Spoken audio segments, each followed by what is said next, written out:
জয় মহাপ্রভু, জয় রাধে রাধে। আজ দিনটা ছিল ঘোষালবাটির হরিসেবা। ঘোষালবাটি যেহেতু আমার শ্বশুরমশাইয়ের মামার বাড়ি এবং শাশুড়িমার মাসির বাড়ি, তাই আমরা প্রতি বছর হরিসেবায় ওখানে যাই। এই যে আমরা পৌঁছে গেছি, আমি আর আমার শাশুড়িমা। এখানে মহাপ্রভুর ভোগের জন্য লুচি ভাজা হচ্ছে এবং সমস্ত আমার মামিমা এবং মামারা মিলে এই কাজটা করছে এবং এখানে সকলে রেডি হয়ে আছে দণ্ডি কাটার জন্য। এখানে এই হরিসেবা উৎসবটা খুব বড় করে হয়, মানে প্রত্যেকটা বাড়িতে আত্মীয় স্বজন আসে আর দণ্ডি কাটা বা 100-150 মানুষ হয়।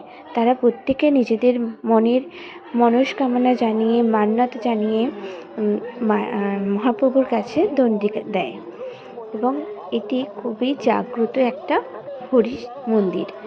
এখানে মহাপ্রভু, রাধারানী এবং গৌরনিতাই বিরাজ করছে।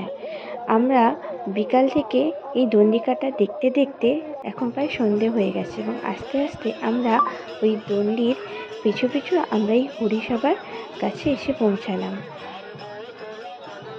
এই মঞ্চের কাছে এসে যখন পৌঁছালাম তখন অনেক ভিড় জমে গেছে এবং এখানে হরিসংকীর্তন হচ্ছে।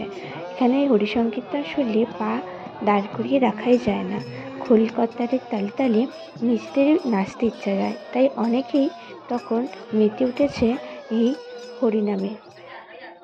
আর এখন ভোগ দর্শনের পালা।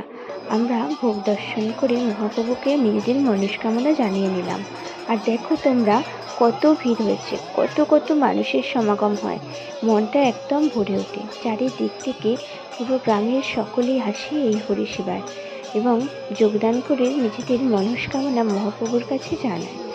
আমরাও এখানে গিয়েছিলাম আমাদের মনস্কামনা জানাতে এবং ভোগ দর্শনের মাধ্যমে আমরা দিনটা কাটালাম আর বাড়ি চলে